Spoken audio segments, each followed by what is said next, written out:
बहुत लोगों को लगता है कि बिटकॉइन के दिन बस जल्दी पूरे होने वाले हैं। ये बहुत हो गया, 15 साल से टिक गया और काफ़ी सारे न्यूज़ आउटलेट्स कहते भी रहते हैं bitcoin will be dead soon. So what is your take कि बिटकॉइन अनस्टॉपेबल क्यों है? और जैसे कोई भी नेटवर्क्स हैक होते रहते हैं आए दिन, राइट? जैसे कोई वेबसाइट्स हैक हो जाती हैं, लोगों के यूट्यूब चैनल हैक हो जाते हैं, गूगल हैक हो जाता है, गूगल पे आपका ट्विटर हैक हो जाता है, फेसबुक हैक हो जाता है। तो लोग कहते हैं कि भाई बिटकॉइन भी किसी दिन हैक हो जाएगा और खत्म हो जाएगा, स्टे अवे फ्रॉम इट। ये 4 दिन की चांदनी है, फिर हमेशा के लिए अंधेरी रात। आपका क्या टेक है? क्या बिटकॉइन इज अनस्टॉपेबल? देखिए, आपको बिटकॉइन के बारे में इस तरह के जब प्रश्न चिन्ह आप उठाते हैं, तो आपको थोड़ा-सा ये समझना चाहिए कि क्या लोगों ने बिटकॉइन को मारने की, बिटकॉइन को खत्म करने की, बिटकॉइन के रास्ते में रोड़े अटकाने की क्या कोई कम कोशिशें की होंगी? क्या आपको लगता है कि दुनिया की जो सबसे पावरफुल सरकारें हैं, सेनाएँ हैं, उन्होंने बिटकॉइन को खत्म करने की कोई कोशिश नहीं की होगी? अर्ली डेज में तो। ठीक है? हम्म, सवाल ये है कि दुनिया के अंदर अगर हम बिटकॉइन के 100 में से 90 दोस्त मान लें, तो 10 दुश्मन भी तो होंगे हम्म, ना?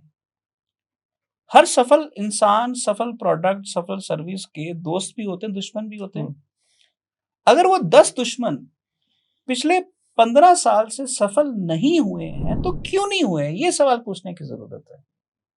उसका हम्म, रीज़न है। उसका रीज़न ये है कि किसी भी चीज़ को पर जब आप अटैक करते हैं, तो अटैक करने के लिए आपको उसका एक फेलियर वाला पॉइंट ढूँढना पड़ता है। एम आई राइट? अगर वो डिसेंट्रलाइज्ड है, अब बिटकॉइन के अंदर 10,000 माइनर्स है काम कर रहे हैं।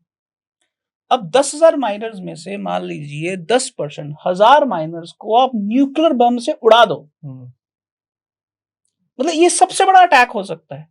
आप उनको न्यूक्लियर बम से उड़ा दो, मान लीजिए वो चाइना के अंदर हैं, या क्यूबा के अंदर हैं, या कजाकिस्तान के अंदर हैं, आप उनको उड़ा दो। बिटकॉइन को कुछ नहीं हुआ क्योंकि 90% काफी है सिस्टम को मैनेज करने के लिए। अब 90 क्या, अब 10 के साथ 10 और 20%।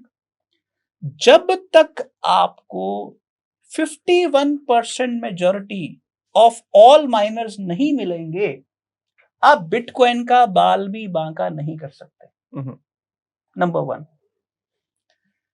दूसरी बात कि बिटकॉइन की सिक्योरिटी के पीछे कंप्यूटर्स की माइनिंग कैपेसिटी, जिसको नेटवर्क हैश रेट बोला जाता है, वो है। जैसे आप कंप्यूटर खरीदते हो तो उसके नीचे उसके लिखा होता है ना, 2G, हम्म, 2.6 GHz गीगाहर्ट्ज प्रोसेसर। ये जो प्रोसेसिंग स्पीड है, जो एक कंप्यूटर की है, एक नॉर्मल कंप्यूटर के ऊपर आगे मेन फ्रेम मशीन आती है या जीपीयूज आते हैं, जीपीयूज के आगे फिर एफपीजीए मशीन्स आती हैं, उसके ऊपर फिर एसिक मशीन्स आती है। एक जो एसिक मशीन है जिसके ऊपर बिटकॉइन की माइनिंग होती है, एक एसिक मशीन लगभग 10 ट्रिलियन ऑपरेशंस पर सेकंड कर सकती है। और ऐसी कम से कम 10 लाख मशीन्स, कम से कम 10 लाख मशीन्स हर समय बिटकॉइन की सिक्योरिटी में लगी हुई हैं, जो बिटकॉइन के सिस्टम के अंदर ट्रांजैक्शंस वैलिडेट करती हैं। ऐसा कहा जाता है कि बिटकॉइन को अगर हैक करना है तो दुनिया के 500 सुपर कंप्यूटर्स को इकट्ठा होना पड़ेगा। 500 सुपर कंप्यूटर। और ये नेटवर्क हैश है एक्सा हैश, कई कई सौ एक्सा हैश। एक जो सुपर कंप्यूटर होता है वो 10, 50, 100 टेरा हैश में होता है। 1000 टेरा हैश इकट्ठे हों तो एक एक्सा हैश बनता है, और बिटकॉइन कई सौ एक्सा हैश का नेटवर्क हैश रखता है। तो यानी कि जिसको भी बिटकॉइन पर अटैक करना है तो उसको इतनी बड़ी तादाद में कंप्यूटिंग पावर इकट्ठी करनी पड़ेगी, जो जी, प्रैक्टिकली किसी एक देश या दो देश या किसी कॉरपोरेशन के लिए पॉसिबल नहीं है। सो अब अगर बिटकॉइन पर अटैक पॉसिबल नहीं है तो बिटकॉइन को फिर आप कैसे किल कर सकते हैं? उसका तरीका ये है कि आप बड़े बड़े जो पैसे वाले हैं उनको कहो कि बिटकॉइन को मार्केट में इकट्ठा बहुत बड़ी मात्रा में बिटकॉइन खरीद लो और एक समय इकट्ठा बेच दो, डंप कर दो। अगर आपका 10, 20, 50 मिलियन बिलियन डॉलर लग भी गया, कोई बात नहीं, वो पैसा हम आपको दे देंगे, आप वो डंप कर दो।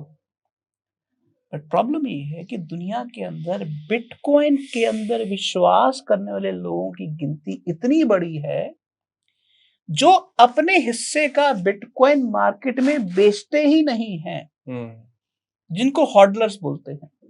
तो ऐसी तादाद में होता क्या है कि किसी के पास इतना बड़ा बिटकॉइन का सप्लाई आता ही नहीं है कि वो डंप कर सके। अगर आपके पास 1 लाख बिटकॉइन है या 2 लाख बिटकॉइन है या 5 लाख बिटकॉइन है, उसके पंप एंड डंप से कुछ होने वाला नहीं है जब तक 90% सप्लाई इन डिसेंट्रलाइज्ड डिस्ट्रीब्यूटेड हॉडलर्स के पास है, जो बेचने को तैयार ही नहीं है। तो जब बिटकॉइन को डंप भी नहीं किया जा सकता, जब आप डंप करते तो ये लोग खरीद लेते हैं। तो इसका मतलब है कि आपकी डंप करने की स्ट्रेटजी हॉडलर्स को और फायदा दे गई। तो अब ऐसे भी नहीं खत्म किया जा सकता। फिर तीसरा तरीका है, आप बिटकॉइन की ट्रांजैक्शंस को बैन कर दो। आप एक्सचेंजों को कहो कि आप केवाईसी के बिना ट्रांजैक्शंस नहीं कर सकते। तो सवाल ये है कि एक्सचेंजों के ऊपर जो ट्रांजैक्शन वॉल्यूम है वो टोटल वॉल्यूम का एक सर्टेन स्मॉल परसेंटेज है। बहुत सारी ट्रांजैक्शंस तो पीयर टू पीयर हो रही हैं और दुनिया में बिटकॉइन के वैलेट्स की गिनती सैकड़ों में है। आपने एक वैलेट बैन किया, दूसरा शुरू हो गया, दूसरा किया, तीसरा शुरू हुआ। तो अब आप कैसे कंट्रोल करेंगे? ना आपके पास कंप्यूटिंग पावर है, ना आपकी डंप स्ट्रेटजी चल रही है, ना आपकी बैनिंग तो जब आप फेल सेफ मेथड्स को जो पूरी तरह से 100% फुलफिल कर लेते हैं, तो सिक्योरिटी के लेवल पर इससे बेहतर इंफ्रास्ट्रक्चर और दुनिया में कहीं भी नहीं है। अमेरिका का भी नहीं है, चाइना का भी नहीं है। तो अब बिटकॉइन से सेफ कुछ नहीं है। तो जब बिटकॉइन से सेफ कुछ नहीं है तो दुनिया बिटकॉइन को एक्सेप्ट करेगी।